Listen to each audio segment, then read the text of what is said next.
दोस्तों, insurance companies आपको loss से प्रोटेक्शन देती है और बदले में आपसे वो चार्ज करते हैं प्रीमियम्स। और हमको पता है कि प्रीमियम बहुत ही कम होता है as compare to insured amount. तो आपके माइंड में भी ये क्वेश्चन आए होंगे कि तो कैसे ये इंश्योरेंस कंपनीज प्रॉफिट कमाती है। हेलो गाइज, आप देख रहे हैं बेसिक ज्ञान और इस वीडियो में हम बात करेंगे इंश्योरेंस कंपनीज के बिजनेस मॉडल के बारे में। पहले क्विकली हम इंश्योरेंस के टाइप्स को समझ लेते हैं। तो जनरली अगर हम बात करें तो इंश्योरेंस दो टाइप के होते हैं। First is life insurance and second is general insurance. Life insurance कई टाइप के होते हैं, जैसे term life, money back policy, unit linked insurance plan and pension plans.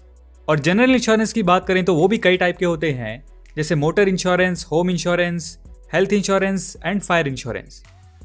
अब ये जितने भी इंश्योरेंस के टाइप्स हैं, इनमें हम सबको पता है कि हमसे एक स्मॉल अमाउंट प्रीमियम मंथली या ईयरली चार्ज करते हैं। लेकिन कई टाइप्स के लाइफ इंश्योरेंस पॉलिसीज में आपको आपका प्रीमियम लास्ट में वापस भी मिल जाता है। ये जो इंश्योरेंस क्लेम है उसका अमाउंट भी प्रीमियम अमाउंट से बहुत ज़्यादा होता है। तो इंश्योरेंस कंपनीज कैसे प्रॉफिट कमाती हैं? तो इंश्योरेंस कंपनीज मेनली दो तरीके से प्रॉफिट कमाती हैं, अंडरराइटिंग एंड इन्वेस्टमेंट्स। अंडरराइटिंग में क्या होता है, इंश्योरेंस कंपनी आपको लॉस से प्रोटेक्शन देती है।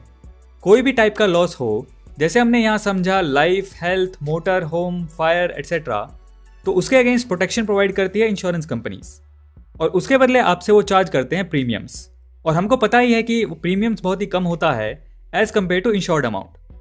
तो एक तरीके से इंश्योरेंस कंपनीज जो प्रीमियम कलेक्ट करती हैं उन पैसों का एक पूल बना लेती है और जो लोग क्लेम करते हैं उसमें से उन्हें पैसा दे देती है। तो जो प्रीमियम्स होते हैं वो इनके लिए सबसे बड़ा रेवेन्यू सोर्स होता है। लेकिन अब एक्सपेंसेस की बात करें तो इनका सबसे बड़ा एक्सपेंस होता है क्लेम्स। जो अगर किसी को लॉस होता है तो वो इंश्योरेंस क्लेम करते हैं, वो इनके लिए सबसे बड़ा एक्सपेंस यानी खर्चा होता है। तो अब ये companies historical data and statistical analysis के बेस पे प्रिडिक्ट करते हैं कि फ्यूचर में कितने लोग क्लेम कर सकते हैं, क्या प्रोबेबिलिटी है लॉस होने की एंड कितना अमाउंट उनको क्लेम पे करना पड़ सकता है। और इस एनालिसिस के बेस पे वो प्रीमियम्स को भी डिसाइड करते हैं कि वो कितना होना चाहिए। प्रीमियम्स टू क्लेम रेशियो को लॉस रेशियो कहा जाता है। तो टोटल अमाउंट जो उन्हें प्रीमियम से रिसीव हुआ है वो टोटल क्लेम अमाउंट जो कंपनी दे रही है उससे ज़्यादा होता है और इसी तरीके से मेजरली प्रॉफिट कमाते हैं। अब ये तो हो गया एक तरीका। अब इंश्योरेंस कंपनीज का जो प्रीमियम्स रिसीव होते हैं उन सब का वो पोर्टफोलियो बना के उसको फाइनेंशियल मार्केट्स में इन्वेस्ट भी करती है। वहाँ से भी कंपनी को अच्छे रिटर्न्स मिलते हैं और वो अमाउंट कंपनी को अपने रिस्क को अच्छे तरीके से मैनेज करने में हेल्प करता है इन केस क्लेम्स ज़्यादा हो जाते हैं। तो जो कुछ ऐसी लाइफ इंश्योरेंस पॉलिसीज जिसमें क्लेम ना होने पर प्रीमियम के साथ थोड़ा इंटरेस्ट भी वापस मिल जाता है, वो इस इन्वेस्टमेंट वाले तरीके से कंपनी अपना प्रॉफिट कमाती है। अब इस पूरी चीज़ को एक एग्जाम्पल से समझते हैं। मान लो 500 लोगों ने इंश्योरेंस कराया और जो प्रीमियम अमाउंट है वो है 2000 रुपये। तो 500 इंटू 2000 10 लाख रुपए प्रीमियम कलेक्ट हो गया। अब मान के चलते हैं कि जो सम इंश्योर्ड था वो था 1 लाख रुपए और 500 लोगों में से 9 लोग इंश्योरेंस क्लेम करते हैं, तो क्लेम का एक्सपेंस हो गया 9 लाख रुपए। तो हमारा अंडर राइटिंग यानी प्रीमियम से जो प्रॉफिट है वो हो जाएगा 1 लाख रुपए।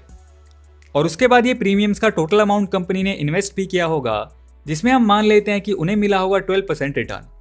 तो 10 लाख का 12% 1,20,000। तो इन्वेस्टमेंट से भी इनको रिटर्न मिलेंगे ऑफ 1,20,000। तो टोटल प्रॉफिट कंपनी का हो जाएगा 2,20,000।